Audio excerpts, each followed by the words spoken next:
Temos que analisar as observações enviadas ao secretário do Concílio em 30 de dezembro de 1964, sobre o esquema da Declaração da Liberdade Religiosa.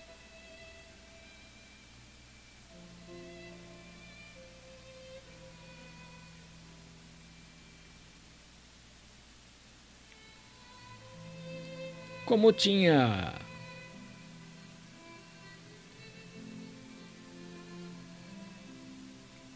muita certeza e razão, Sua Excelência Dom Marcel Lefebvre,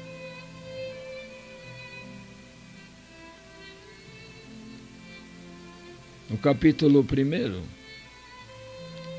Concepção Geral da Liberdade Religiosa.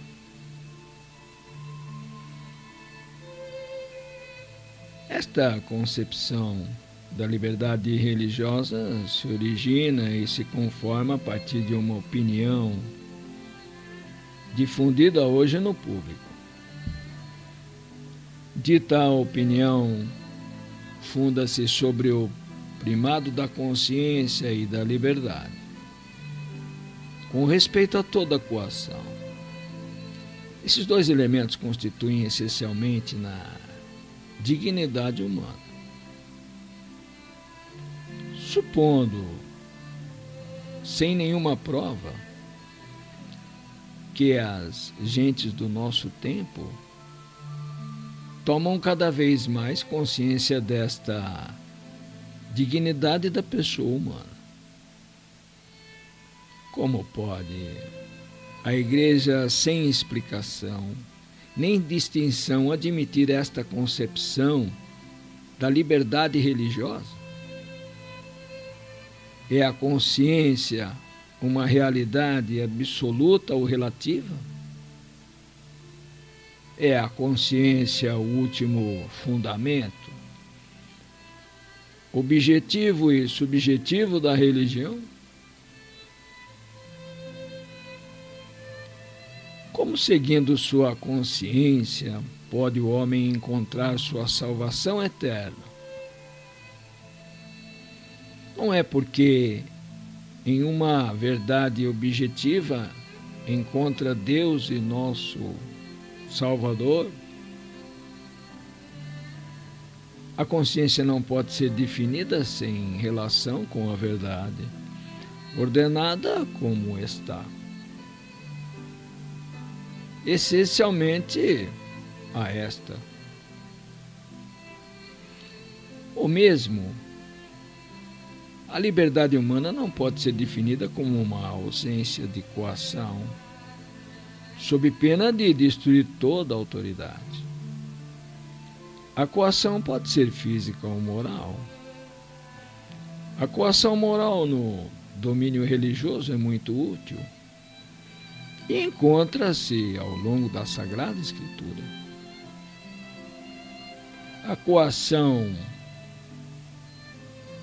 de Deus é o começo da sabedoria.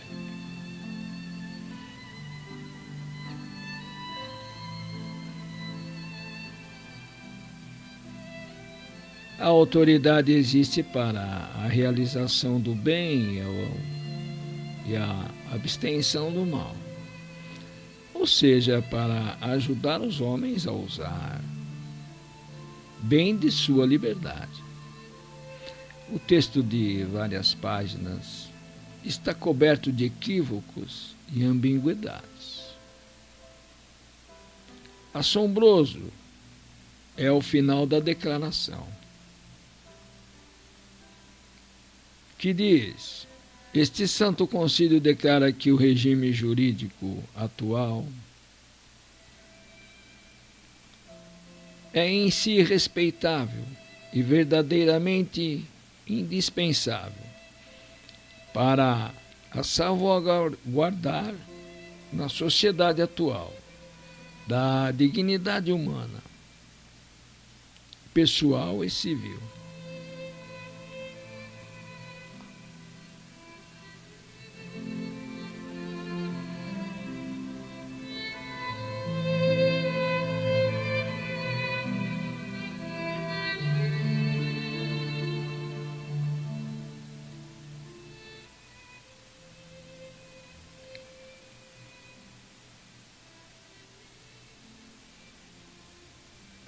Se tal afirmação é verídica, é mentirosa.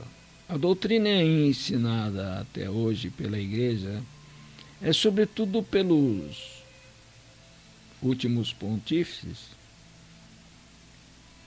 Uma coisa é afirmar a necessidade atual de que a autoridade permita uma maior liberdade, e outra é pretender que esse estado de fato seja mais conforme com a dignidade humana.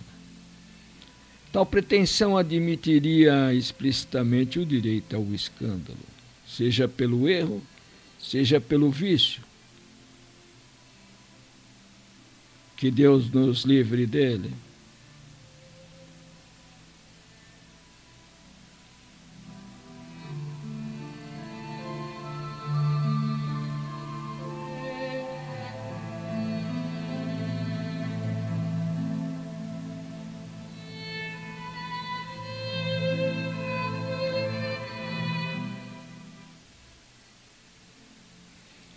No capítulo 2, a doutrina da liberdade religiosa, segundo a razão. Integridade da pessoa. Como se pode afirmar esse princípio? O vínculo entre a liberdade interior e sua manifestação é totalmente indissolúvel. Que o homem de bom senso pode, inabalavelmente, enunciar tal afirmação, o que sobra da autoridade e da verdade. De novo afirma-se o direito ao escândalo. Busca da verdade. Este parágrafo mostra bem o irrealismo desta declaração. A busca da verdade para os homens que vivem sobre a terra consiste, acima de tudo, em obedecer, em submeter sua inteligência a alguma autoridade, familiar, religiosa e até civil. Como pode chegar os homens à verdade sem o auxílio da autoridade? Natureza da religião. Uma religião interior errônea conduz frequentemente a atos exteriores, supersticiosos, contrários à dignidade divina. Uma religião errônea leva com ela, inevitavelmente, princípios contrários à lei natural. Sobretudo no domínio do matrimônio, como diz muito claramente São Paulo em sua Epístola aos Romanos. Como se pode afirmar? Daí se segue, pois, que o homem tem o direito no exercício público de sua religião, de estar protegido de toda coerção legal ou social.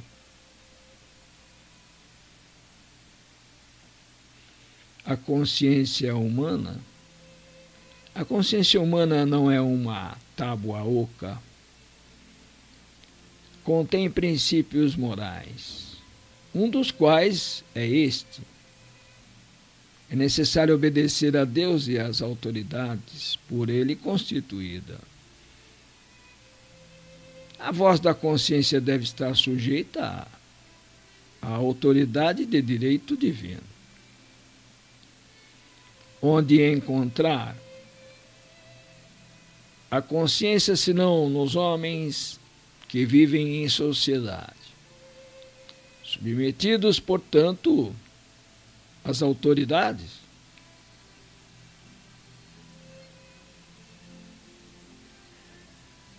Governo civil. Esta afirmação aqui contradiz explicitamente a doutrina católica. Podemos ver isso na encíclica Immortale Dei, de Leão XIII.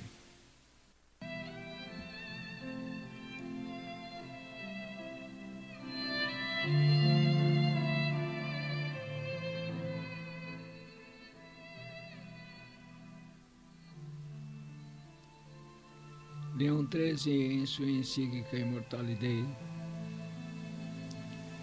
de 1º de novembro de 1884, sobre a Constituição Cristã dos Estados.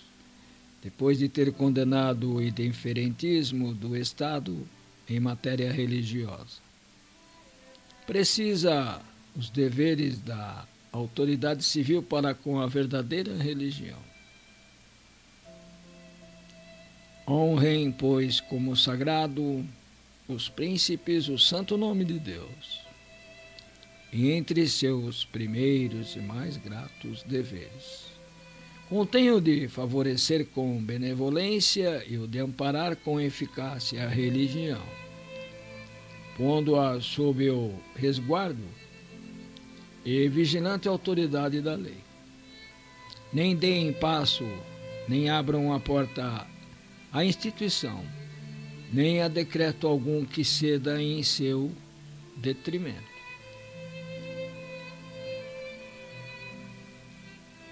Assim que, estando com esta naturalmente instituída a sociedade civil para a prosperidade da coisa pública, preciso é que não exclua este bem principal e máximo, de onde nascerá que, bem longe de criar obstáculos, provê oportunamente quando esta, de sua parte, toda a comodidade aos cidadãos para que consigam e alcancem aquele bem sumo e incomutável que naturalmente desejam, e que meio há cômodo é oportuno de que abrir mão que esse intento que seja tão eficaz e excelente como o de procurar a observância santa e inviolável da verdadeira religião, cujo ofício consiste em unir o homem com Deus,